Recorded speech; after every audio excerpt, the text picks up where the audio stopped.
बच्चों, नमस्कार। मैं विभु मिश्रा, विशेष अध्यापक, राजकीय वरिष्ठ माध्यमिक विद्यालय समालखा से आज के आपके समक्ष एक बार फिर से प्रस्तुत हूँ। आशा करता हूँ कि आप घर पर रहकर पढ़ाई का आनंद ले रहे होंगे और सुरक्षित होंगे, स्वस्थ होंगे। प्यारे बच्चों, आज का हमारा टॉपिक है सरकार। सरकार क्या है?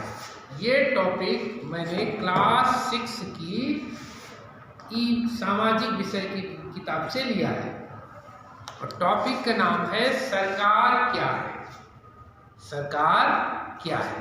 प्यारे बच्चों, हम लोग प्रायः सुनते आते हैं खट्टर सरकार, मोदी सरकार, केजरीवाल सरकार, मनमोहन सरकार वगैरह वगैरह। ऐसे हमने बहुत से टर्म सुने होंगे कि योगी सरकार, गहलोत सरकार। तो हमारे मस्तिष्क में आता है कि यही सरकार है, जबकि वास्तविकता में सरकार का मतलब कुछ और ही होता है। तो आज हम यही जानेंगे सरकार क्या है। क्या कोई व्यक्ति विशेष ही सरकार होता है कि राज्य सरकार होती है, या कोई संस्था सरकार होती है, या संस्था की पूरी कार्यप्रणाली, संस्था और उसकी कार्यप्रणाली सरकार होती है। तो आज इन्हीं बिंदुओं पर हम चर्चा करेंगे कि सरकार क्या है और सरकार हमारे लिए कौन कौन से काम करती है। क्योंकि हम प्रायः अपने आसपास देखते रहते हैं कि सरकार ने 3000 करोड़ की सब्सिडी किसानों को दे दी। ऐसा सुनते हैं ना। हम सुनते हैं सरकार मुफ्त शिक्षा बच्चों को दे रही है 8वीं तक। तो ये सब काम कौन करता है? सरकार करती है। ऐसे ही रोड बनाने का, बिजली का, ऐसे बहुत से ऐसे काम हैं जो सरकार करती है। इनके बारे में हम कुछ सूक्ष्म जानकारी हासिल करेंगे। लेकिन आज हमारा टॉपिक क्या है? सरकार क्या है। इसी के ऊपर हम पूरी चर्चा करेंगे। प्यारे बच्चों, सरकार क्या है? इसमें सबसे पहले हम देखते हैं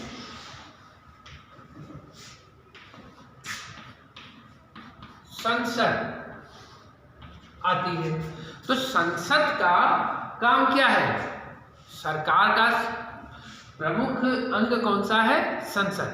संसद का काम क्या है? कानून बनाना। फिर दूसरा कौन आता है? कार्यपालिका।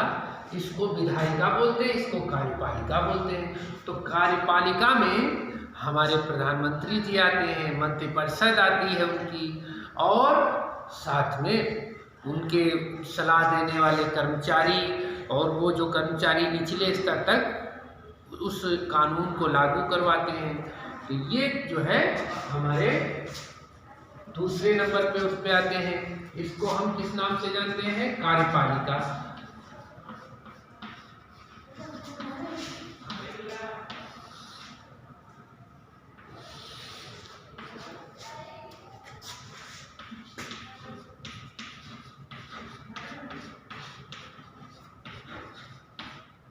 अगला है तीसरा सरकार का प्रमुख अंग कौन सा है? न्यायपालिका। इसको क्या बोलते हैं? विधायिका।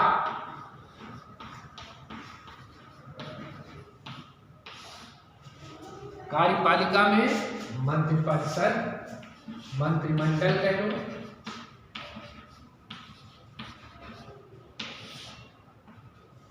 मंत्रिमंडल,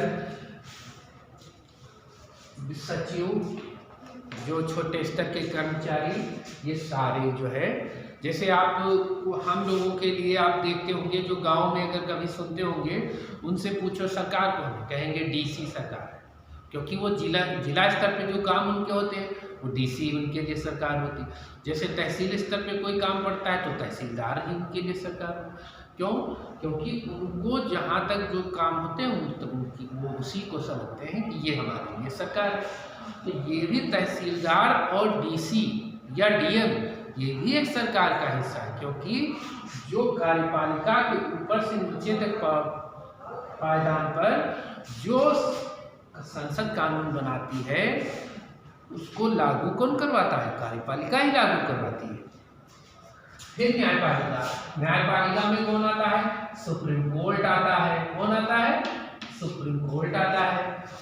सुप्रीम कोर्ट जो है उसका काम क्या होता है, जो विधायिका ने कानून बनाया है उस वो कानून जो है संविधान के सम्मत है कि नहीं है, जो संविधान में प्रावधान दिए गए हैं उसके अनुरूप है कि नहीं, इसका विश्लेषण कौन करता है, सुप्रीम कोर्ट करता है। सुप्रीम कोर्ट हमारे देश का सबसे बड़ा न्यायालय होता है जिसका काम होता है संविधान की रक्षा भी करना। तो वो जो है कानून का विश्लेषण भी करता है और यह भी देखता है कि वो कानून सही ढंग से लागू हो रहा है कि नहीं। ऐसा तो नहीं किसी को, जैसे कानून तो बन गया लेकिन हो सकता है उसको आम व्यक्ति तक उसका सही लाभ नहीं मिल रहा हो, तो उस कानून को जो है उसको सही लाभ दिलवाना भी जो है सुप्रीम कोर्ट ये देखता है। साथ में सुप्रीम कोर्ट ये भी देखता है कि जैसे कोई कानून है वो कानून में कोई दुरुपयोग तो नहीं है, कोई विधि सम्मत विरुद्ध काम तो नहीं होते, तो उसको निरस्त भी कर सकता है उस कानून को। तो हम ये तीनों जो हिस्सा ये सरकार सिर्फ अकेला जो है योगी सरकार या मोदी सरकार, खट्टर सरकार, केजरीवाल सरकार, गहलोत सरकार, ये सिर्फ अकेले सरकार नहीं है, सरकार इन तीनों से मिलके ही बनती है।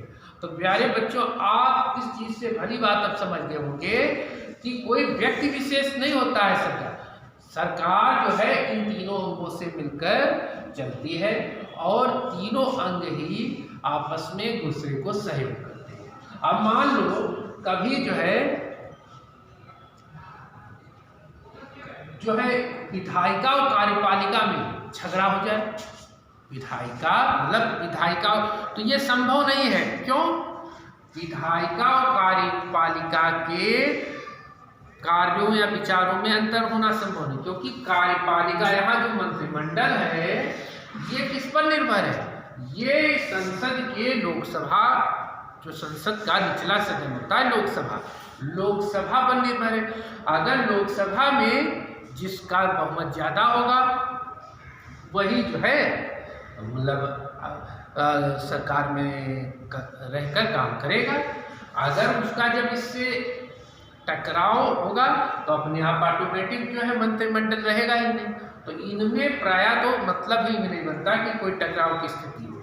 हाँ, कभी कभी ऐसा लगता है कि न्यायपालिका विधायिका में हम टकराव की स्थिति को कभी कभी देख लेते हैं, लेकिन वो टकराव वो भी नहीं होता, क्योंकि न्यायपालिका का काम है संविधान की रक्षा करना। तो वो संविधान की रक्षा के लिए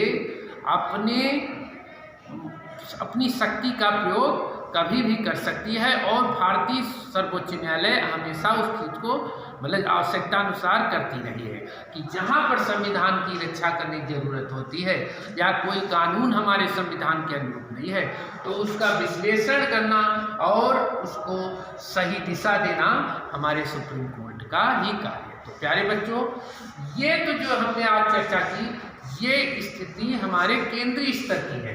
केंद्रीय स्तर पर मतलब सरकारों के 3 प्रकार हैं। कौन कौन से? एक सरकार पहला है राष्ट्रीय, दूसरा राज्य स्तर या प्रांतीय, तीसरा स्थानीय स्तर।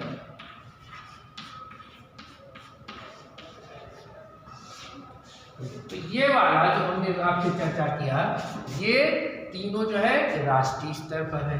ऐसे राज्य स्तर पर विधानसभा होती है और मुख्यमंत्री, मंत्रिपरिषद उसके और उसके कर्मचारी आते हैं। साथ में हाई कोर्ट आता है राज्य स्तर पर। ऐसे स्थानीय स्तर पर ग्राम पंचायत आती हैं और नगर पालिका, नगर जो स्थानीय स्वशासन 73वें और 74वें संविधान संशोधन से जोड़ा गया। तो स्थानीय स्तर पर ग्रामीण प्रशासन और जो हमारे खंड क्षेत्र जिला स्तरीय जो पंचायत होते हैं और खंड स्तर जो पंचायत होते हैं और जो हमारे नगर निगम इत्यादि इस तरीके की व्यवस्थाएं जो है स्थानीय स्तर पे आती हैं। तो प्यारे बच्चों, तीनों ही प्रकार में हमारे सरकार का कोई न कोई रूप दिखता है। ये तीनों ही नीचे से लेके ऊपर तक नीचे से ऊपर और ऊपर से नीचे एक दूसरे को सहयोग प्रदान करते हैं और सरकार के कार्यों को संचालित करते हैं। अब बच्चों, आपके मन में आता है आखिर सरकार बनाता कौन है? सरकार कौन बनाता है? लोग बनाते हैं। कौन बनाता है? लोग। लोग कौन होते हैं? सरकार जो है कौन बनाता है? लोग बनाते हैं। हम भारत के लोग, या हमारे संविधान में भी दिया है कि हम भारत के लोग। लोग, ये क्या है? लोग। लोगों से मिलकर क्या बनता है? समाज। और जब समाज कोई संगठित होकर, पहले जैसे पहले के समाज में लोग रहते थे, लेकिन वो जब आपस में संगठित हो जाते हैं, लोगों का एक समूह होता है, वो समाज बन जाता है। और यही समाज अगर संगठित हो जाए तो फिर क्या बनता है? राज्य। और राज्य को इन पर शासन चलाने के लिए कोई संस्था की जरूरत है, तो वो क्या बन जाता है? उसके लिए सरकार चाहिए। और सरकार जो है इन पर शासन करती है, कानून बनाती है, उनको लागू करती है। प्यारे बच्चों,